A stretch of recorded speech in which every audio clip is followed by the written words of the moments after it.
Assalamualaikum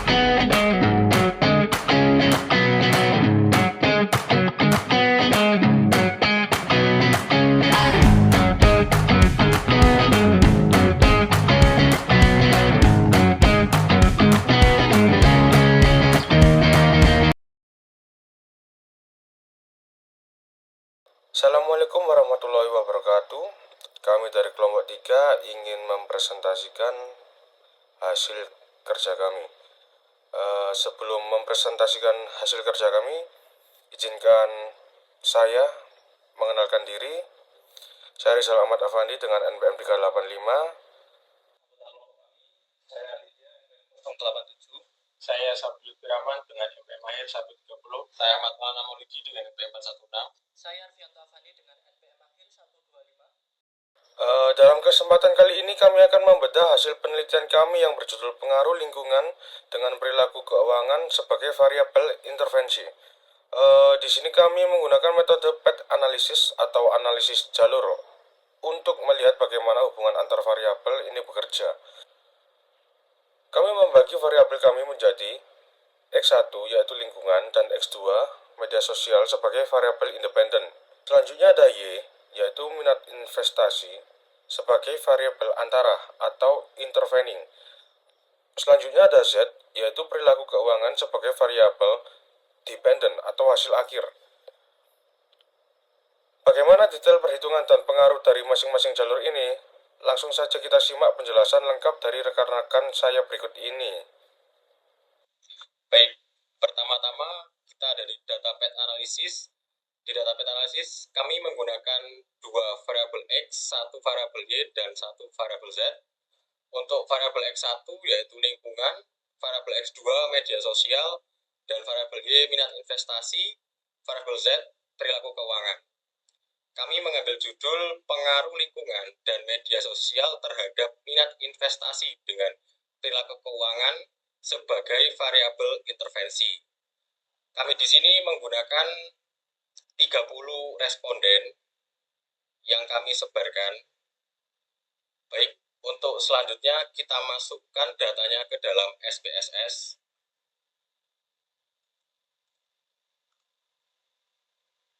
Selanjutnya akan dilanjutkan dengan rekan saya.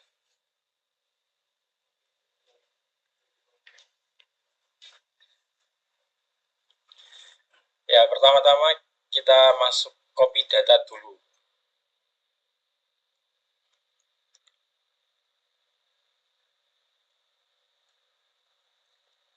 Setelah itu masukkan ke SPSS.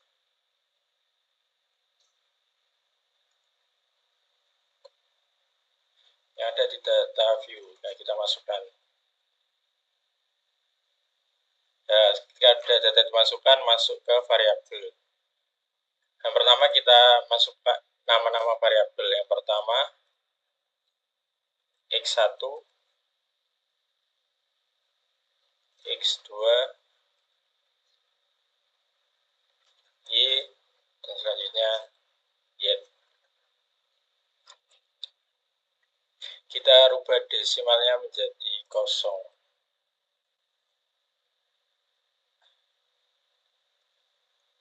Lalu kita kasih label pada variabel-variabel tersebut. Yang pertama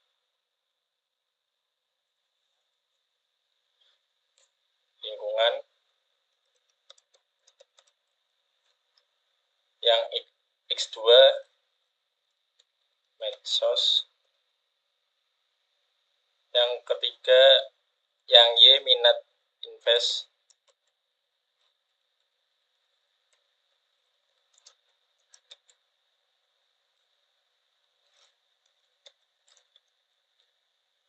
yang Z perilaku keuangan.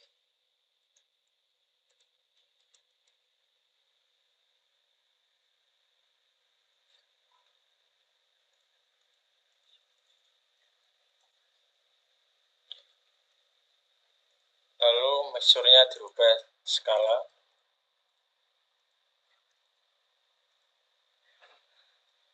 Yang selanjutnya kita klik analisis linear. regresi linier Ketahui. Nah, kita masukkan variabel X1 dan X2 pada independen S. Selanjutnya, nah, kita klik OK. Ini hasilnya akan dijelaskan dengan rekan saya. Oke, yang pertama kita melihat model summary. Di sini kita melihat yang R-square, di mana tingkat hubungan antara variabel X terhadap Y itu sebesar 93 atau 0,93, yang artinya hubungan antara variabel X dengan variabel Y memiliki hubungan 93%. Untuk selanjutnya kita melihat signifikansi. Yang pertama, di sini saya akan menjelaskan tentang hubungan variabel X terhadap variabel Y. Yang dimana untuk menjelaskan hubungan kita melihat pada bagian R-square. R-square di situ tertera 0,932, yang artinya hubungan variabel X terhadap variabel Y adalah 93%. Selanjutnya, di sini kita akan melihat bagian signifikansi pada koefisien, yang dimana di situ tertulis 0,00, 0,000, yang dimana jika signifikansi kurang dari 0,05 berarti variabel X tersebut berpengaruh terhadap variabel Y. Oke. Selanjutnya di sini kita melihat koefisien beta pada tabel koefisien, yang dimana variabel lingkungan berpengaruh sebesar 77%, dan untuk variabel media sosial berpengaruh sebesar 31%. Di sini kita masih membahas pada pengaruh variabel X terhadap variabel Y. Untuk yang pada variabel Z akan dijelaskan oleh rekan saya. Baik, selanjutnya setelah dijelaskan pengaruh dari koefisien X1 dan X2 terhadap Y, saya akan menjelaskan hubungannya antara X1, X2, dan Y terhadap variabel Z. Hal inilah yang menjadi fokus utama pada peta analisis jalur, di mana seperti pada penjelasan peta analisis sendiri, bahwasanya ada variabel yang mengganggu antara variabel X1, X2 terhadap Y, yaitu variabel Z sendiri. Dalam data kami, variabel Z adalah perilaku keuangan sendiri. Sempat disinggung oleh rekan kami bahwasanya variabel X1 dan X2 itu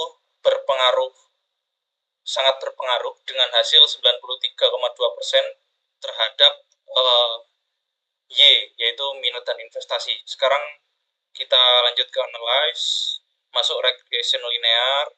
Nah, ini kita hapus semua ya, reset. Lalu kita masukkan perilaku variabel Z kepada dependent. Untuk 3 ini, lingkungan masuk independen, media sosial independen, dan juga minat investasi variabel Y masuk independen. Langsung masuk. Nah, ini hasilnya.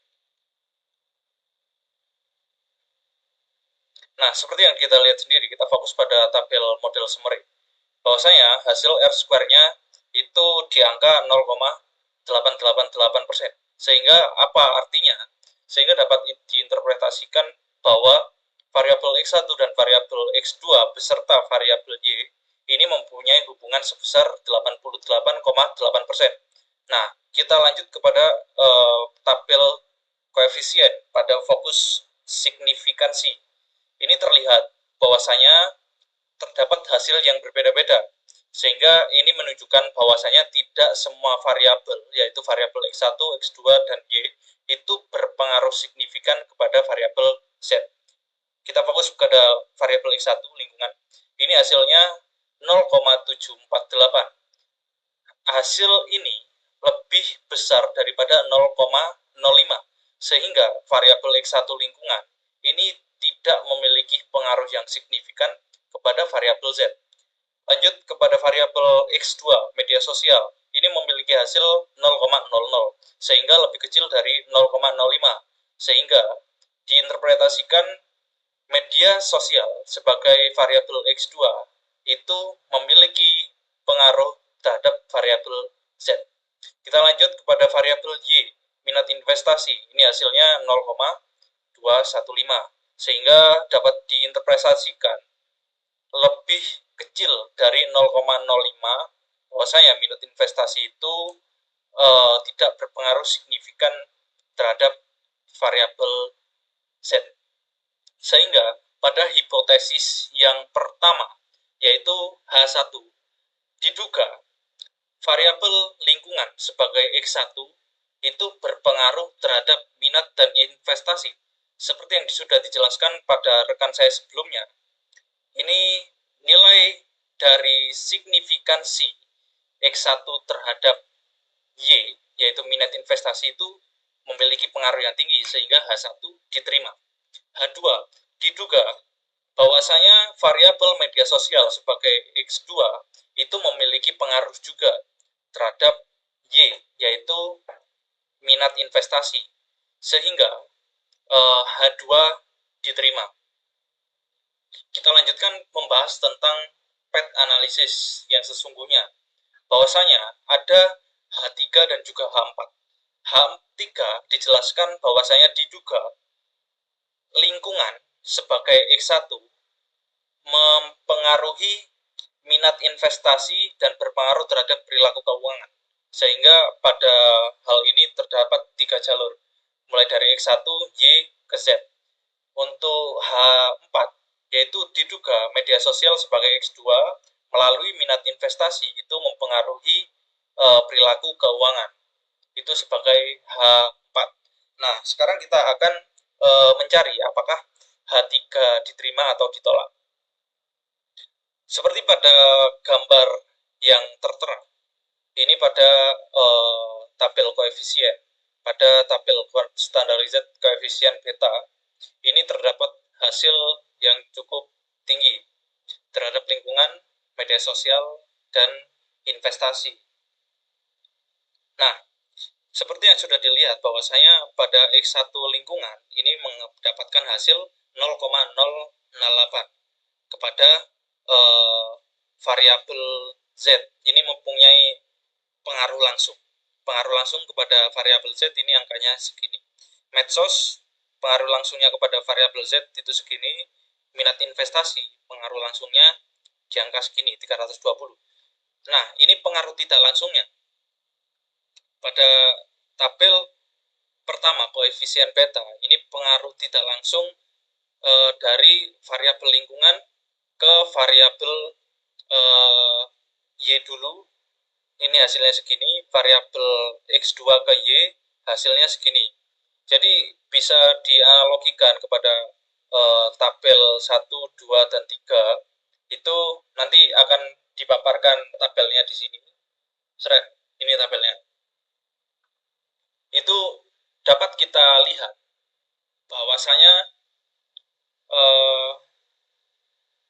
ini terdapat hasil pengaruh langsung dari X1 ke Z adalah 0,068. Pengaruh tidak langsung X1 ke Z hasilnya adalah 0,246.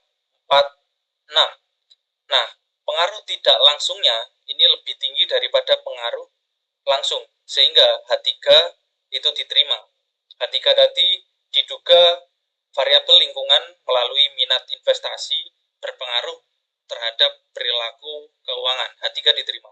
Lanjut ke H4. Ini mendapatkan hasil pengaruh langsung variabel X2 terhadap Z adalah 0,648. Ini pengaruh langsungnya. Sehingga pengaruh tidak langsungnya ini sudah dihitung, hasilnya 0,100. Nah, ini dapat diinterpretasikan bahwasanya H4 ditolak. Karena apa? Karena pengaruh tidak langsung pada variabel X ke Y dan ke Z itu hasilnya lebih kecil daripada pengaruh langsungnya X2 ke Z, sehingga H4 ditolak. Sehingga kalau disimpulkan bahwasanya H1 diterima, H2 diterima, H3 diterima, dan H4 ditolak. Setelah kita menyimak penjelasan detail mengenai perhitungan tadi, dapat kita simpulkan beberapa poin penting dari model analisis jalur ini. Yang pertama, dilihat dari nilai koefisiennya, lingkungan X1 memiliki pengaruh yang sangat kuat terhadap minat investasi atau Y sebesar 0,771. Yang kedua, sementara itu, media sosial X2 juga berkontribusi positif terhadap minat investasi meskipun tidak sebesar faktor lingkungan. Yang ketiga, hal menarik lainnya adalah bagaimana minat investasi Y berperan dalam menjembatani faktor-faktor tersebut menuju perilaku keuangan, yaitu Z yang nyata. Yang keempat, secara keseluruhan, model ini menunjukkan bahwa faktor eksternal seperti lingkungan dan informasi dari media sosial memang menjadi pemicu awal yang krusial bagi seseorang dalam membentuk perilaku keuangannya melalui minat investasi terlebih dahulu. Demikian presentasi dari kelompok kami. Semoga penjelasan mengenai pet analisis ini dapat memberikan wawasan baru bagi kita semua. Saya Rizal Ahmad Afandi, mewakili teman-teman pamit undur diri. Terima kasih atas perhatiannya. Wassalamualaikum warahmatullahi wabarakatuh.